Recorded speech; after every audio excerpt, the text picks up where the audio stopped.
மாலிக் அப்படின்னா மலேசியாவில் அவர் ஒரு டான்னு கூட சொல்கிறாங்க. கிட்டத்தட்ட பார்த்தீங்கன்னா மாலிக் வந்து ஒரு ஒரு பெரிய கண்ட்ரோல் வச்சுருக்கார் மலேசியாவை. 7 மணி நேரத்துக்கு மேலே நடந்த விழா. 7 மணி நேரம் ஒரு விழாவில் 1,00,000 பேர்கிட்ட இருந்த மக்கள் அது வந்து பொறுமையாக எந்த விதமான அசௌகரியமும் இல்லாமல் பார்த்தாங்க அப்படின்னா அதுக்கு முழுக்க முழுக்க மாலிக் தான் காரணம். ஒரு நகைக்கடை அதிபர் அவர். அது ஆக்சுவலி வந்து பார்த்திங்கன்னா அவரோட ஒரிஜினல் பிஸ்னஸ் வந்து நகைக்கடை பிஸ்னஸ். அங்கே பெரிய பெரிய ஷோரூம்ஸ் நகைக்கடைகள் வந்து மலேசியாவில் வச்சுருக்காரு. அது இல்லாமல் பார்த்திங்கன்னா மலேசியாவில் இருக்கிற அரசியல்வாதிகள், பெரிய விஐபிகள், பெரிய செல்வந்தர்கள் பல பேரோட வந்து ரொம்ப நெருக்கமாக தொடர்பில் உள்ளவர் தான் மாலிக். சிம்பு அவர்கள் வந்துட்டு வருவார், தனுஷ் அவர்கள் வந்துட்டு வருவாங்க. இப்படிலாம் நிறைய டாக் போச்சு. ஆனால் எதிர்பார்த்த யாருமே வரல அப்படின்றதான் நிதர்சனமான உண்மை. அது ஏன்? இவங்கெல்லாம் யாருமே வந்து தைரியமாக முன்னுக்கு வந்து நிற்கிறவங்க கிடையாது, தைரியமாக வந்து குரல் எதிர்த்து கொடுக்குறவங்க கிடையாது. என்றைக்குமே வந்து சினிமா நடிகர்கள், சினிமா பிரபலங்கள் கோழைகளாக தான் இருந்திருக்கிறாங்க. அஜித்தை பொறுத்த வரைக்கும் பார்த்தீங்கன்னா அவர் நேர்மையான மனிதர், அதில் எந்த சந்தேகம் கிடையாது. யாருக்கும் எதுக்கும் பயப்படாத மனிதர் தான், துணிந்த ஒரு மனிதர் தான். ஆனால் என்னென்னா அப்பெல்லாம் கூட பல நடிகர்கள் இதில் கலந்துக்கிட்ட நேரம், அதாவது வந்து ரஜினிலேருந்து, கமல்லேருந்து, விஜயகாந்த்லேருந்து, சத்யராஜன்லேருந்து, பிரபு கார்த்திக்லேருந்து பல நடிகர்கள் கலந்துக்கிட்ட நேரத்தில் கூட இந்த மாதிரி ஒரு பெரிய கூட்டம் வந்ததில்லைன்னு. அது வந்து யாராலையும் கண்டுபிடிக்க முடியாத ஒரு மேஜிக். அது என்ன நடக்குங்கிறத நம்ம பொறுத்திருந்து தான் பார்ப்போம். என்னுடைய கணிப்பை பொறுத்த வரைக்கும் மீண்டும் நடிப்பார்.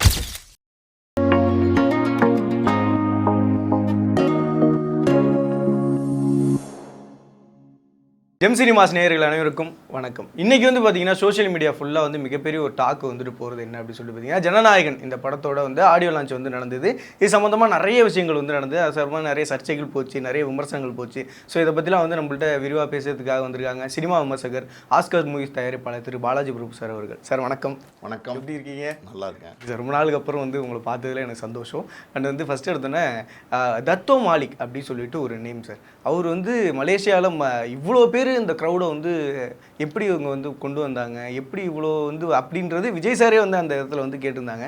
ஃபஸ்ட்டு இந்த யார் இந்த தத்தோ மாலிக்கு, எப்படி இவ்வளோ பெரிய கூட்டம் அங்கே வந்தது அப்படின்றத கேள்வி. மாலிக் அப்படிங்கிறவர் தான் அவருடைய பேர்.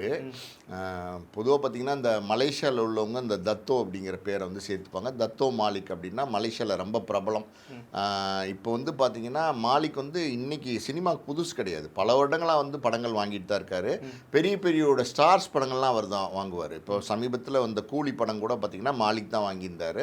பல பிரபலங்களுடைய படங்கள், அதாவது அஜித், விஜய், சிம்பு, தனுஷ் எல்லா படங்களையும் வந்து மாலிக் தான் வாங்குவார். மாலிக்கை பொறுத்த வரைக்கும் பார்த்திங்கன்னா மலேசியாவில் ஒரு பவர் சென்டர்னு சொல்லலாம், மிகப்பெரிய ஒரு ஆளுமைன்னு சொல்லலாம், மிகப்பெரிய ஒரு செல்வந்தர்னு சொல்லலாம், ஒரு நகைக்கடை அதிபர் அவர். அது ஆக்சுவலி வந்து பார்த்திங்கன்னா அவரோட ஒரிஜினல் பிஸ்னஸ் வந்து நகைக்கடை பிஸ்னஸ். அங்கே பெரிய பெரிய ஷோரூம்ஸ் நகைக்கடைகள் வந்து மலேசியாவில் வச்சுருக்காரு. அது இல்லாமல் பார்த்திங்கன்னா மலேசியாவில் இருக்கிற அரசியல்வாதிகள், பெரிய விஐபிகள், பெரிய செல்வந்தர்கள் பல பேரோட வந்து ரொம்ப நெருக்கமாக தொடர்பில் உள்ளவர் தான் மாலிக். மாலிக் அப்படின்னா மலேசியாவில் அவர் ஒரு டான்னு கூட சொல்கிறாங்க. டான்னா இந்த அடிதடியில் இறங்குறவர் கிடையாது. அதாவது சில பேர் வந்து அங்கே ஒரு ஆளுமையாக இருப்பாங்க, பர்சனாலிட்டி. அவர் அப்படின்னா, அதாவது இந்த மாலிக் அப்படின்னா எல்லோரும் பயப்படுவாங்க. அந்தளவுக்கு ஒரு பவர்ஃபுல்லான ஆள் தான் மாலிக். மலேசியா வந்து கிட்டத்தட்ட பார்த்திங்கன்னா மாலிக் வந்து ஒரு பெரிய கண்ட்ரோல் வச்சுருக்கார் மலேசியாவை. அதாவது அந்த கவர்மெண்ட்டை கண்ட்ரோல் வச்சுருக்காருன்னு எடுத்துக்கூடாது. அவருடைய மலேசியான்னு இறங்கினா மாலிக் சொன்னால் கேட்பாங்க. மாலிக் ஒரு வார்த்தை சொன்னாங்கன்னா யாரும் தட்ட மாட்டாங்க, ஒரு கட்டமைப்போடு இருக்கும். இப்போ வந்து ஏன் இந்த மாலிக்கை பற்றி பேச்சு வந்திருக்கு, இந்த ஜனநாயகன் ஆடியோ ரிலீஸ் வந்து மலேசியாவில் பண்ணுறது, அது மாலிக் தான் அதை பண்ணார் அப்படின்னும் போது யார் அந்த மாலிக்ங்கிற கேள்வி வந்திருக்கு. ஸோ ஏன் வந்து விஜய் வந்து தமிழ்நாட்டில் நடத்தாமல் அது வந்து மலேசியாவில் நடத்தினார் அப்படின்னா, இப்போ தமிழ்நாட்டில் வந்து சூழ்நிலை உங்களுக்கு தெரியும். இந்த கரூர் சம்பவத்துக்கு அப்புறம் பார்த்திங்கன்னா மிகப்பெரிய ஒரு கூட்டம் அந்த ஆடியோ ரிலீஸ்க்கு வரும். அங்கே ஏதாவது தள்ளுமுள்ளு, ஏதாவது ஒரு பிரச்சனை, ஏதோ ஒரு அசம்பாவிதம் அப்படின்னா அது பெரிய மைனஸாக மாறிடும் இப்போ இந்த படத்துக்கு. அதனால் வந்து இந்த மாதிரி ஒரு கூட்டம் வரும், அதுதான் உண்மை. விஜயனுடைய கடைசி பட ஆடியோ வெளியீடு, சினிமாவில் வந்து இது கடைசி விழானும் போது மிகப்பெரிய ஒரு கூட்டம் வருங்கிறது விஜய்க்கும் தெரியும், எல்லாருக்குமே தெரியும். அப்படின்னும் போது அப்படி ஒரு கூட்டத்தை சமாளிக்கக்கூடிய, அதை கரெக்டாக வந்து ஆர்கனைஸ் பண்ணக்கூடிய ஒரு நபராக வந்து மாலிக் இருந்ததுனால, மாலிக் வந்து மலேசியாவில் இந்த விழாவை நான் நடத்துகிறேன் அப்படின்னு வந்து விஜய்கிட்ட கேட்டுக்கிட்டதுனால விஜய்க்கும் மாலிக்கு மேலே ஒரு பெரிய நம்பிக்கை இருந்துச்சு. விஜய்க்கும் மாலிக்கை பற்றி தெரியும். அதனால் வந்து பார்த்திங்கன்னா சரி மாலிக் நடத்தட்டும்னு அந்த பொறுப்பை ஒப்படைச்சாங்க. நீங்கள் பார்த்தீங்களா அந்த விழா வந்து அவ்வளவு கட்டமைப்பாக அவ்வளவு ஆர்கனைஸ்டாக பக்காவாக வந்து விழாவை நடத்துனாங்க.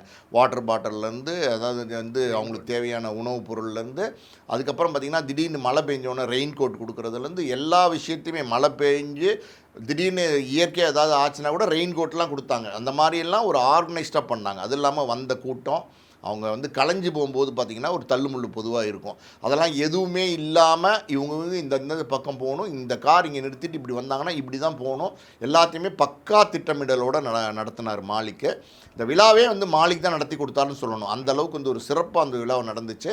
7 மணி நேரத்துக்கு மேலே நடந்த விழா. 7 மணி நேரம் ஒரு விழாவில் 1,00,000 பேர்கிட்ட இருந்த மக்கள் அது வந்து பொறுமையாக எந்த விதமான அசௌகரியமும் இல்லாமல் பார்த்தாங்க. அப்படின்னா அதுக்கு முழுக்க மாலிக் தான் காரணம்.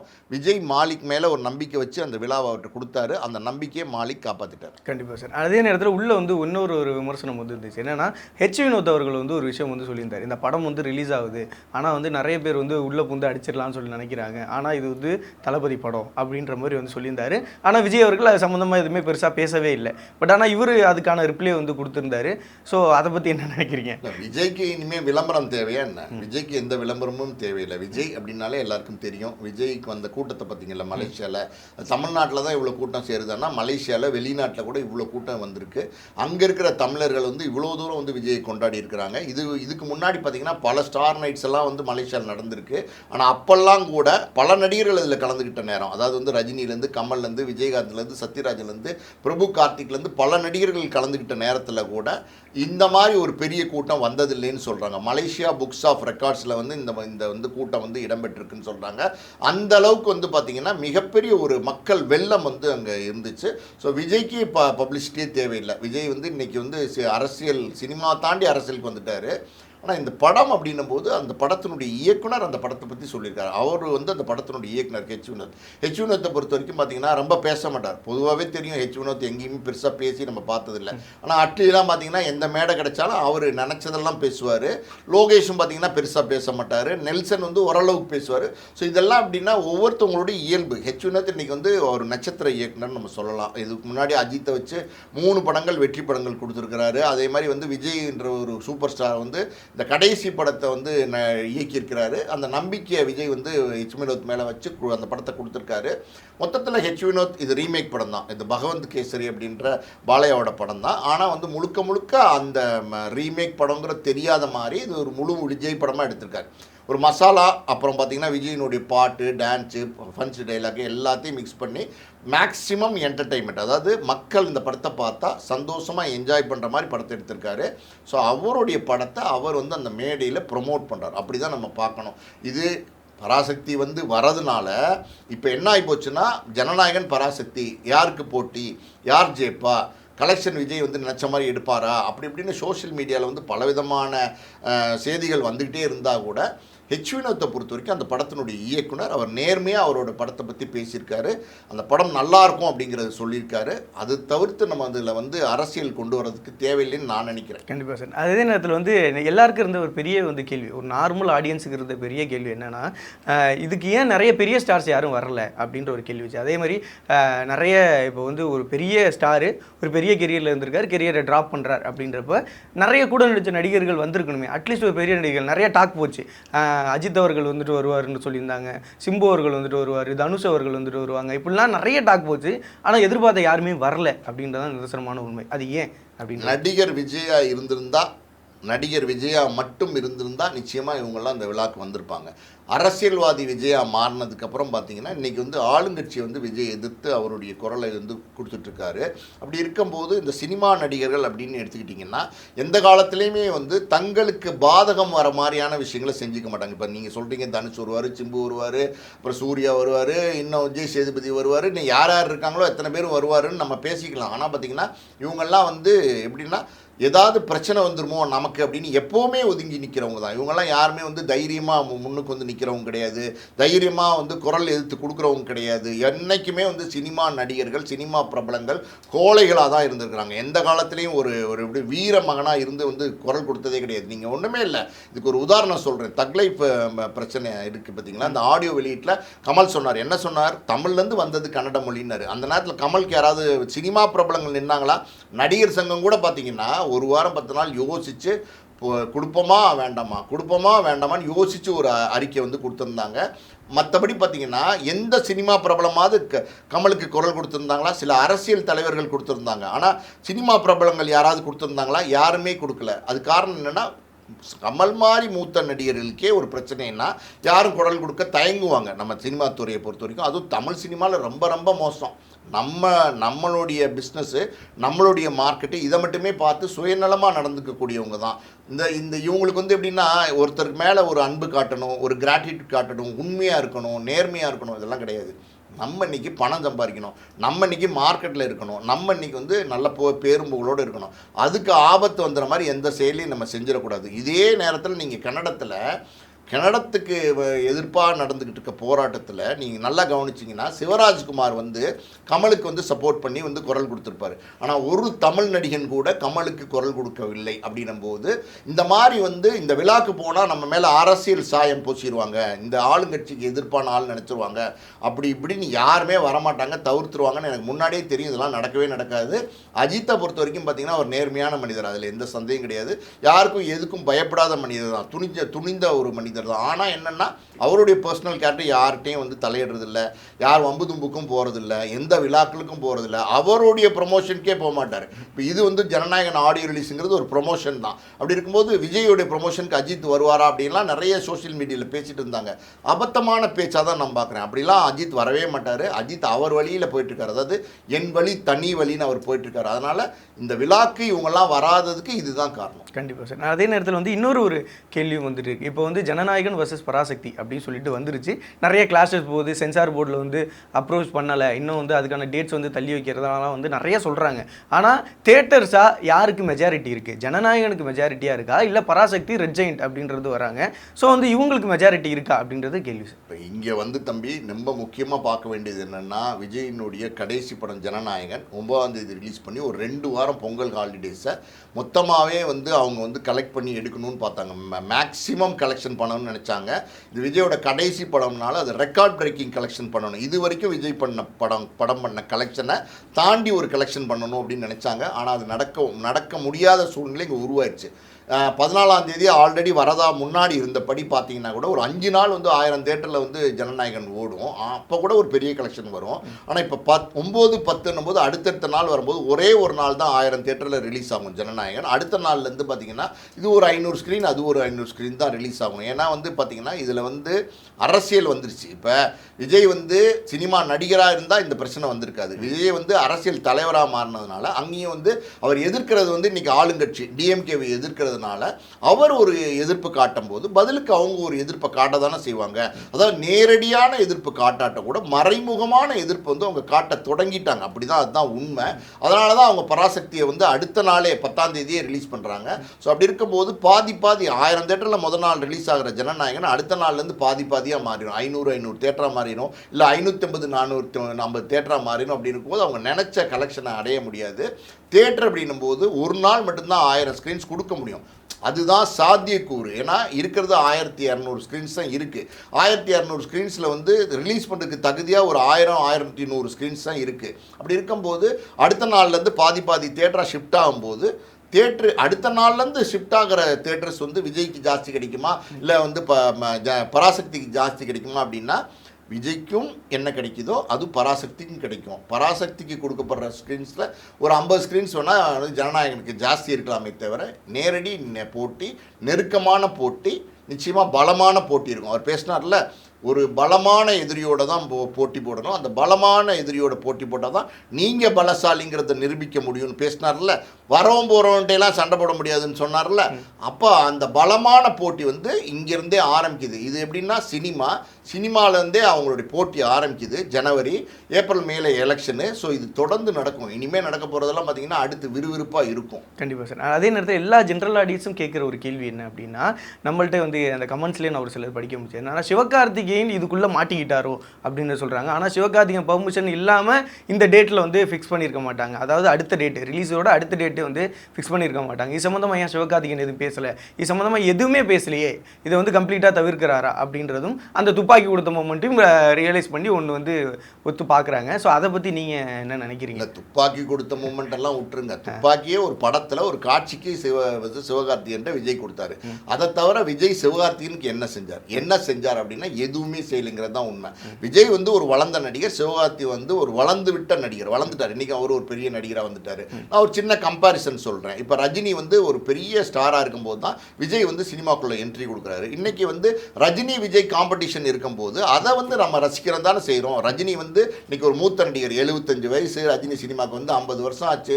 விஜய் சினிமாவுக்கு வந்து 33 வருஷம் தான் ஆச்சு. ரஜினி வந்து சூப்பர் ஸ்டாராக இருக்கும்போது தான் விஜய் வந்து சினிமாக்குள்ளே வராரு. அப்போ இன்னைக்கு ரஜினிக்கும் விஜய்க்கும் போட்டின்னும் போது அதை நம்ம ரசிக்க தானே செய்கிறோம். அப்போ அதை நம்ம ஒத்துக்கும் போது விஜய்க்கும் சிவகார்த்திகேயனுக்கும் போட்டி வரக்கூடாதா? ஏன் வரக்கூடாதுன்னு நினைக்கிறீங்க? ஏன் வரக்கூடாதுன்னு நினைக்கிறாங்க? அதுதான் எனக்கு புரிய மாட்டேங்குது.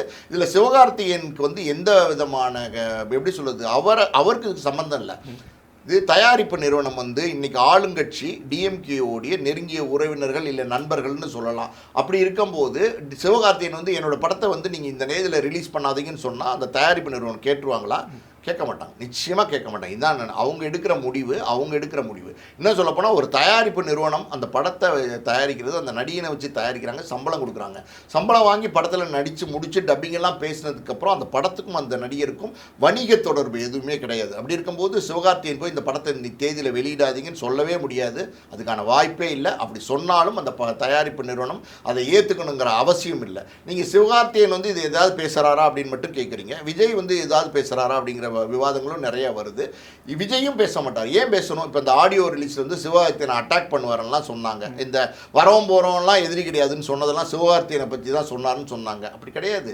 விஜய் வந்து சிவகார்த்திகேயனை எதிரியாகவே நினைக்கல. காரணம் என்னென்னா விஜய் வந்து இன்னைக்கு வளர்ந்து விட்ட நடிகர். எப்படி ரஜினி வந்து விஜய் எதிரியாக நினைக்கல இல்லை, ரஜினி விஜய் எதிரியாக நினைக்கிறாரா? இப்போ வந்து கூலி ஆடியோ ரிலீஸ் நடந்துச்சு. லோகேஷ் கனகராஜ் பற்றி சொல்லும்போது அதில் லோகேஷ் கனகராஜ் எடுத்த படங்களை பற்றியெல்லாம் சொல்லும்போது அங்கே வந்து பார்த்திங்கன்னா மாஸ்டரையும் லியோவையும் ஏன் தவிர்த்தாங்க?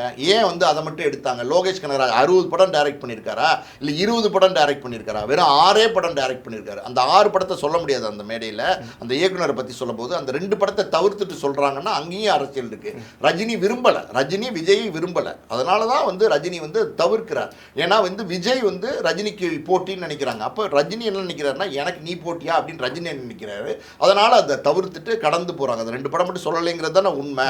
அப்படி இருக்கும்போது இங்கே நீங்கள் பார்த்தீங்கன்னா விஜய் வந்து சிவகார்த்திகேயன் கம்பேர் பண்ணும்போது விஜய் வந்து எதுவுமே சிவகார்த்திகேயனை பற்றி சொல்ல மாட்டார். ஏன்னா வந்து அவரை பொறுத்த வரைக்கும் என்னென்னா சிவகார்த்திகேயன் அவர் எதிரியாக நினைக்கல. அவருடைய உயரத்துக்கு சிவகார்த்திகேயன் சமம் இல்லைன்னு அவர் நினைக்கிறார். அதுதான் ரஜினி விஜய் நினைக்கிறார், விஜய் சிவகார்த்திகேயன் நினைக்கிறார். இதெல்லாம் இயல்பு தான், இதில் ஒன்றும் தப்பு கிடையாது. இன்னொரு பக்கம் பார்த்தீங்கன்னா ஒரு குட்டி ஸ்டோரி ஒன்று சொன்னார், அதை நானே சொல்கிறேன். அந்த ஸ்டோரியில் என்ன சொன்னார்னா, ஒரு ஆட்டோக்காரன் கர்ப்பிணி பெண்ணுக்கு கொடையை கொடுத்தாங்க. அந்த கொடையை வந்து ஒரு வயசானவருக்கு கொடுத்தாங்க. அந்த கொடையை வந்து ஒரு பூக்காரம்மா கொடுத்தாங்க. அந்த கொடையை வந்து ஒரு சின்ன பொண்ணு கொடுத்தாங்க. அந்த கொடை எடுத்துகிட்டு போகிற சின்ன பொண்ணு பஸ்லேருந்து இறங்குற போது அவங்க அந்த பொண்ணோட அப்பா வந்து காத்துட்டு இருந்தார். அந்த அப்பா வந்து ஒரு ஆட்டோக்காரன் அப்படின்னு சொன்னாங்க இல்லையா? இதான கதை சொன்னார். ஸோ இந்த கதையை எதுக்கு வந்து விஜய் சொல்கிறாரு? விஜய் வந்து அப்போ நல்லது செஞ்சால் நல்லது வரும்னு சொல்கிறாரா, நீங்கள் நல்லது செஞ்சால் உங்களுக்கு நல்லது திரும்பி வரும்னு சொல்கிறாரா, என்ன சொல்கிறார் அப்படின்ற குழப்ப மனநிலை இருந்துச்சு. இப்போ இதையுமே வந்து சோஷியல் மீடியாவில் கனெக்ட் பண்ணுறாங்க. எப்படின்னா வந்து விஜய் வந்து கோட் படத்தில் சிவகார்த்தி என்ற துப்பாக்கி கொடுத்தாரு. அந்த துப்பாக்கி அங்கே சுற்றி இங்கே சுற்றி இங்கே சுற்றி அங்கே சுற்றி மறுபடியும் என்கிட்டே வந்துடும் அப்படின்றத சொல்கிறதுக்கு தான் அந்த கதையை சொன்னார் அப்படிங்கிறாங்க. ஏன்னா சம்மந்தமே இல்லாமல் அதை சொல்லும் போது அதில் என்ன கனெக்டிவிட்டி இருக்குன்னு யோசிக்கும் போது உள்ள ஒரு அர்த்தம் இருக்குமோன்னு யோசிக்கும் போது இருக்குமோ அப்படின்னு தோணுது. சோஷியல் மீடியாவில் அதை பற்றி பேசிகிட்டு இருக்காங்க. ஸோ மொத்தத்தில் இதெல்லாம் எப்படின்னா விவாதங்கள் தான். நேரடியாக வந்து விஜயை வந்து சிவகார்த்திகேயனோ இல்லை சிவகார்த்திகேயனை விஜயோ எய்த்து வந்து குரல் கொடுக்க மாட்டாங்க. எந்த காலத்திலேயாவது ரஜினி வந்து விஜய் எய்த்து குரல் கொடுத்துருக்காரா? ஒரு வார்த்தையாவது விஜய் விமர்சனம் பண்ணியிருக்காரு. ரஜினி பேசுவார். எப்படி பேசுவார்னா, இளையராஜாவுடைய பாராட்டு விழாவில் ரஜினி வந்து என்ன பேசுவார் அப்படின்னா, அதாவது பழைய கட்சி நேற்று வந்த புதிய கட்சி. யார் நேற்று வந்த புதிய கட்சி? தாவைக்கே தானே, விஜய் தானே. நேற்று வந்த புதிய கட்சி எல்லாத்துக்கும் டஃப் கொடுப்பார் ஸ்டாலின் அப்படின்னு மறைமுகமாக தான் அட்டாக் பண்ணுவாரே தவிர விஜய்னு அட்டாக் பண்ண மாட்டார். புரியுதா உங்களுக்கு? அதே மாதிரி வந்து விஜய் வந்து இந்த மாதிரி கொடக்கதை அந்த கதை இந்த கதைன்னு சொல்லி மறைமுகமாக தான் அட்டாக் பண்ணுவாரே தவிர நேரடியாக அட்டாக் பண்ண மாட்டார். அதனால் வந்து ஒருத்தருக்கு ஒருத்தர் வந்து சினிமாவில் வந்து இது எதிரி அப்படிங்கிறதே வந்து எப்படின்னா எனக்கு தெரிஞ்ச வேஸ்ட். போட்டி வேணும், அது தாண்டி பொறாமல் வேண்டாம், அதை தாண்டி வன்மமாக இன்றைக்கி இருக்குது சோஷியல் மீடியாவில், அது தப்பு. கண்டிப்பாக சார். அண்ட் லாஸ்ட்டாக வந்து 2 கேள்விகள் சார். ஒன்று வந்து திருப்பி ஒரு சினிமாவுக்கு நடிக்க வந்துடுவார் அப்படின்றது அடித்து ஒரு பக்கம் சொல்கிறாங்க, அதுக்கு உங்களுடைய கருத்து என்ன? அண்ட் இறுதியாக வந்து இதுதான் கடைசி படம், இதுக்கப்புறம் படமே இல்லை அப்படின்றப்போ வந்து நம்ம பார்த்து வளர்ந்த ஒரு நடிகர் இதுக்கப்புறம் சினிமாவில் இல்லைன்றப்போ அவங்களோட ரசிகர்களுக்கெல்லாம் ஒன்று இருக்கும். ஸோ அவங்களுக்கு நீங்கள் என்ன சொல்லணும்னு நினைக்கிறீங்க? அது 2 கேள்வி சார். அதாவது வந்து எனக்கு தெரிஞ்சு சினிமாவில் மறுபடியும் நடிக்க வந்துருவாருன்னு தான் நான் சொல்கிறேன். ஏன் அப்படின்னா அவர் கூப்பிட்டு வந்த டேரக்டர்ஸ்லாம் பார்த்தீங்களா, அட்லி, லோகேஷ் கனகராஜ், நெல்சன். ஏன் இந்த அட்லியும் லோகேஷ் கனகராஜும் நெல்சன் மட்டும்தான் விஜய் வச்சு வெற்றி படங்கள் கொடுத்துருக்கிறாரா? மற்ற இயக்குநர்கள்லாம் கொடுக்கவே இல்லையா? ஒரு திருப்பாச்சி படம், சிவாசி படம்லாம் கொடுத்த வந்து நம்ம பேரரசு எங்கே? ஒரு பூவே உனக்கா கொடுத்த வந்து விக்ரமன் எங்கே? ஒரு காதலுக்கு மரியாதை கொடுத்த பாசில் எங்கே? ஒரு கில்லி கொடுத்த தரணி எங்கே? ஒரு துப்பாக்கி கொடுத்த இவர் நம்ம ஏஆர் முருகதாஸ் எங்கே? ஒரு ரமணான்ற டைரக்டர் அவர் ஒரு படம் கொடுத்தாரு, அந்த படம் திருமலை, அந்த படம் கொடுத்த இயக்குனர் என்ன? இவங்கெல்லாம் வந்து விஜயினுடைய கேரியரில் நல்ல நல்ல படங்கள் வெற்றி படங்கள் கொடுத்த இயக்குனர்கள் தானே. இவங்கெல்லாம் ஏன் அந்த மேடைக்கு அழைக்கப்படலை? இந்த 3 பேர் தான் அப்போனா விஜய்க்கு வெற்றி படங்கள் கொடுத்தாங்களா? என்ன நோக்கத்தில் இந்த 3 பேர் மட்டும் அழைக்கப்பட்டிருக்கிறார்கள், மற்றவர்கள் ஏன் அழைக்கப்படலை? இதில் என்ன காரணம் இருக்குது அப்படின்னா, இவங்கெல்லாம் வந்து இப்போ விஜய் படம் பண்ணுறதில்ல, இந்த 3 பேருக்கு தான் இப்போ எல்லாருமே படம் பண்ணுறாங்க. ரஜினி, கமல், விஜய், அஜித் எல்லாருமே இந்த 3 பேருக்கு தான் பண்ணுறாங்க. இவங்க தான் இன்றைக்கி ஸ்டார் டேரக்டர்ஸாக பார்க்குறாங்க. அந்த ஸ்டார் டேரக்டர்ஸை நம்ம கூப்பிட்டோம்னா அடுத்து நம்ம படம் பண்ணோம்னா இவங்கெல்லாம் வருவாங்கங்கிற நோக்கத்தில் கூப்பிட்றாருன்னு நமக்கு தெரில. மற்றவர்கள் அழைக்கப்படாததுக்கு காரணம் எனக்கு தெரில. சரி, மற்றவர்கள் அழைக்கப்படலை வந்து அந்த மேடையில் இது வரைக்கும் சினிமாவில் விஜய் தனியாக வானத்திலேருந்து குதிச்சா வந்துட்டார் கிடையாது. இல்லை, விஜய் வந்து எல்லாராலும் தூக்கி வளர்க்கப்பட்டவர். எல்லாரும் வந்து முத்தம் கொடுத்து ஒவ்வொரு முத்தமும் விஜயை வளர்த்துருக்கு. ஒவ்வொரு படியாக விஜயை வளர்த்து விட்ருக்காங்க. யார் வளர்த்து விட்ருக்காங்க? இந்த தமிழ் திரைப்படத்தில் உள்ள தயாரிப்பாளர்கள் வளர்த்து விட்ருக்காங்க. இன்றைக்கி நீங்கள் கடைசி படம் 69வது படம், அதை கேவிஎன் ப்ரொடக்ஷன்ஸ்னு ஒரு கன்னடக்காரருக்கு கொடுத்துருக்கீங்க, பரவாயில்ல, ஓகே கொடுங்க. ஆனால் உங்களை வளர்த்து விட்ட தமிழ் தயாரிப்பாளர்கள், உங்களை வளர்த்து விட்ட தமிழ் இயக்குனர்கள், உங்களை வளர்த்து விட்ட தமிழ் நடிகர்கள், டெக்னீஷியன்ஸ், அதாவது வந்து இசையமைப்பாளர்கள், இன்னும் மற்றும் பலர் இருக்கிறாங்களே, அவங்களுக்கு வந்து நீங்கள் ஒரு வார்த்தை நன்றிங்கிற வார்த்தையை அந்த மேடையில் பயன்படுத்துனீங்களா? உங்களுடைய கடைசி சினிமா விழா தானே, நீங்கள் ஒரே ஒரு வார்த்தை சொல்லியிருக்கலாம்ல, இவங்கெல்லாம் தான் என்னை வளர்த்து விட்டாங்க, இவங்களுக்கெல்லாம் என்னுடைய நன்றிகள்னு சொல்லியிருக்கலாமே, ஒரு அறிக்கை கொடுத்துருக்கலாமே. இதெல்லாம் ஒரு படி மேலே போய் நீங்கள் ஆரம்பத்தில் ஊடகங்கள் உங்களுக்கு தேவைப்பட்டது. உங்கள் ஊடகங்கள் உங்களை பற்றி கட்டுரை எழுதுறதுக்கு நீங்கள் விருப்பப்பட்டீங்க. ஊடகங்கள் உங்களுடைய ஃபோட்டோஸை போட்டு கவர் ஸ்டோரி, அதாவது அட்டைப்படத்தில் போட்டு உங்களை விளம்பரப்படுத்தணும்னு நினச்சிங்க. அப்படி கூடவே இருந்த எத்தனையோ ஊடகங்கள், ஆரம்பத்தில் இருந்த சினிமா ஊடகங்கள் இன்றைக்கும் இருக்காங்க. அந்த சினிமா ஊடகங்கள் நீங்கள் எல்லாரையும் அழைக்க வேண்டாம். அவங்களுக்கு நன்றி சொன்னீங்களா? நீங்கள் இந்த தயாரிப்பாளர்கள், இந்த இயக்குநர்கள், எல்லா டெக்னீஷியன்ஸும், நடிகர்கள், சினிமா துறை சார்ந்தவர்கள் எல்லாரும் தான் வந்து விஜயை வளர்த்து விட்ருக்காங்க. ஒரு தனி மனிதன் வந்து வளர்ந்துருக்க முடியாது. ஒரு தனி மனிதன் என்றைக்குமே தோப்பாக முடியாது. நீ இன்னைக்கு தோப்பாக இருக்கீங்க, காய்ச்சி குழுங்குறீங்க, உங்ககிட்ட இருந்து கனி கிடைக்குது அப்படின்னா அந்த கனி கொடுத்தது யார் அப்படின்னா இவர்கள் தான். அவங்களுக்கு நீங்கள் வந்து ஒரு நன்றி கூட சொல்லாமல் போகிறீங்க அப்படின்னா நீங்கள் அரசியல் தலைவர் அப்படின்னா இன்னும் அந்த தகுதி உங்களுக்கு வரலைன்னு தான் நான் பார்க்குறேன். கண்டிப்பாக சார். அண்ட் லாஸ்ட்டாக வந்து அந்த ரசிகர்கள், ஸோ அவங்க என்றைக்குமே வந்து ரசிகர்கள், தொண்டர்கள் அப்படின்ற எப்படி நிறைய கேட்டகரி போனாலும் இந்த சினிமாவை விட்டு போனதுக்கப்புறம் அவங்களோட ரசிகர்கள் இனிமேல் எப்படி இருக்கணும் அப்படின்றது உங்களுடைய பார்வை, ஏதோ ஒரு கருத்து ஒன்று. சினிமா விட்டு போகவே மாட்டார். நான் மறுபடியும் சொல்கிறேன், நீங்கள் வந்து இந்த 26 தேர்தல், அதாவது இந்த ஹிஸ்ட்ரி இட் செல்ஃப் ரிப்பீட் அப்படின்றார். அதாவது வரலாறு திரும்பும் அப்படிங்கிறார் 2026ன்னு சொல்லிட்டு முடிக்கும்போது. தாராளமாக வரலாறு திரும்பட்டும். ஆனால் இந்த 2026 அவர் நினைக்கிற வரலாறு திரும்பாது. அது நடக்கிறதுக்கான வாய்ப்பே கிடையாது. ஸோ இந்த 2026 அவர் வெற்றியே பெற்றார் அப்படின்னு எடுத்துக்கிட்டிங்கன்னா கூட அவர் நிச்சயமாக நடிக்க வருவார். பவன் கல்யாண் எப்படி துணை முதலமைச்சராக இருந்துக்கிட்டு வெற்றி பெற்றுட்டு இன்றைக்கி வந்து நடிச்சிட்டு இருக்காரு, அந்த மாதிரி நிச்சயமாக நடிக்க வருவார். அதே மாதிரி பார்த்திங்கன்னா தோல்வியுற்றாலும் அரசியலும் ஒரு பக்கம் செய்வார், சினிமாவும் ஒரு பக்கம் நடிப்பார். ஸோ விஜயினுடைய கடைசி படம் ஜனநாயகன் கிடையாது, 69வது படம் கிடையாது. நிச்சயமாக மறுபடியும் 70, 72 தொடர்ந்து பல படங்கள் நடிப்பார். இது உறுதியாக நடக்குதா இல்லையான்னு நீங்கள் பாருங்கள். இன்றைக்கி சொல்கிற இதை வந்து நீங்கள் ரெக்கார்ட் பண்ணி வச்சுக்கோங்க. இது ஃப்யூச்சரில் நடக்கும். எதிர்காலத்தை இன்றைக்கி யாராலையுமே தீர்மானிக்க முடியாது. காலம் என்ன தீர்மானிக்குங்கிறது நீங்களும் நானும் முடிவு பண்ணவே முடியாது. அது வந்து யாராலையும் கண்டுபிடிக்க முடியாத ஒரு மேஜிக்கு. அது என்ன நடக்குங்கிறத நம்ம பொறுத்திருந்து தான் பார்ப்போம். என்னுடைய கணிப்பை பொறுத்த வரைக்கும் மீண்டும் நடிப்பார். கண்டிப்பாக சார். அண்டு வந்து மிகவும் நேர்த்தியான கருத்துக்களுக்கு மிகப்பெரிய நன்றி சார். நன்றி.